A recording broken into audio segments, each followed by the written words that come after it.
गांधी ने भी इसका फैसले का स्वागत किया। देखिए, मैं पहले दिन से कहता रहा हूं कि संविधान और भारत के कानून के मुताबिक अगर कोई व्यक्ति दोषी सिद्ध भी हो जाए तो उससे उसकी प्रॉपर्टी का क्या मतलब। बेटा किसी अपराध में नामित होता है और आप उसके पिता की प्रॉपर्टी को बुलडोज कर देते हैं। कोई अपराधी नामित होता है, सजा नहीं हुई, आप उसको जमींदोज कर देते हैं घर को, और फिर उसमें भी आपकी न नीयत दुरुस्त है न नियत दुरुस्त है। आप करते क्या हैं कि उसमें पिक एंड चूज करते हैं, सेलेक्टिव करते हैं, और फिर आपका ये फॉर्मूला चल भी तो नहीं रहा है। जे राज्य ज्यादा कर रहे हैं वहीं अपराध ज्यादा बढ़ते जा रहे हैं, यानी कोई भय और आतंक तो इससे बना नहीं अपराधियों में। एक सूची बननी चाहिए कि किस किस के घर मात्र नामित होने पे गिराए गए। तो कोई अगर किसी अपराध में किसी का नाम आ जाए तो वो दोषी है तब तक नहीं जब तक उसे अदालत दोषी करार न दे, और दोषी करार भी दे तो उसकी प्रॉपर्टी से क्या मतलब। सुप्रीम कोर्ट ने वही, जो मैं बार बार कहता रहा हूं, आज वही विचार ऑब्जर्वेशन में दिए हैं। मुझे उम्मीद है ये फैसले में बदलेगा, और उसके बाद जो है मुझे पूरा विश्वास कि हम न्याय पा सकेंगे। सर, राष्ट्रीय स्वयंसेवक संघ के जो अखिल भारतीय प्रचार प्रमुख हैं सुनील लांबेकर, उन्होंने कहा कि जो हमारा हिंदू समाज है सेंसिटिव इशू है, उसमें कास्ट और कास्ट रिलेशंस ये इम्पोर्टेंट इशू है हमारी यूनिटी और इंटीग्रिटी के लिए।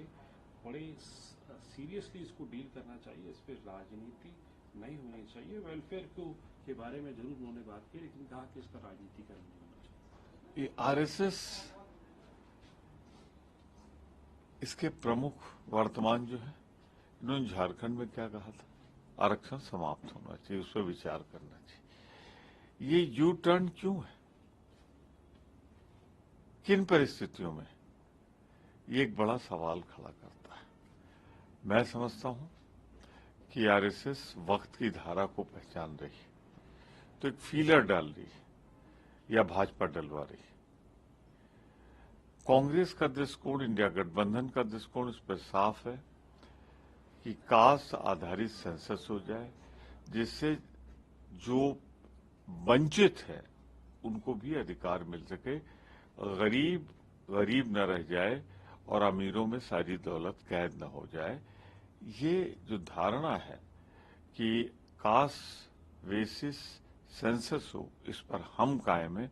ये तो भाजपा बताए कि झारखंड में सही थी या आज सही। सर, इसके अलावा जो सेबी की प्रमुख है माधवी पुच, उनपे जो है कल कांग्रेस पार्टी ने, आपकी पार्टी ने एलिगेशन लगाया था कि उन्होंने सैलरी विड्रॉ करी आईसीआईसीआई बैंक से बतौर मेंबर रहते हुए। उसके अलावा आईसीआईसीआई प्रोडेंशियल से भी उनको पैसा मिलता रहा बतौर चेयरमैन के भी। अब आईसीआईसीआई ने उस बात को जो है इससे इनकार किया है। इस तरीके से अब देखा जाए, देखिए, ये सफाई बैंक क्यों दे रहा है, अमाउंट तो गया है। प्रोडेंशियल क्यों दे रहा है, क्यों नहीं खुद सेबी की प्रमुख इस पर स्थिति स्पष्ट करती। आरोप तो उन पे लगा है ना, तो जब उन पर आरोप है तो उन्हें स्पष्ट करना चाहिए। वो क्यों नहीं बोल रही। उनका न बोलना एक बड़ा भारी सवालिया निशान लगाता है, संदिग्ध बनाता है सारी चीजों को। और इतने हिंडनबर्ग का खुलासा भी है, तो ये चुप्पी क्या बतलाती है, क्या स्वीकृत थी कुछ बातों की। न्यूज नेशन अब व्हाट्सएप पर खबरों के ताजा अपडेट के लिए न्यूज नेशन के इस क्यूआर कोड को स्कैन करें।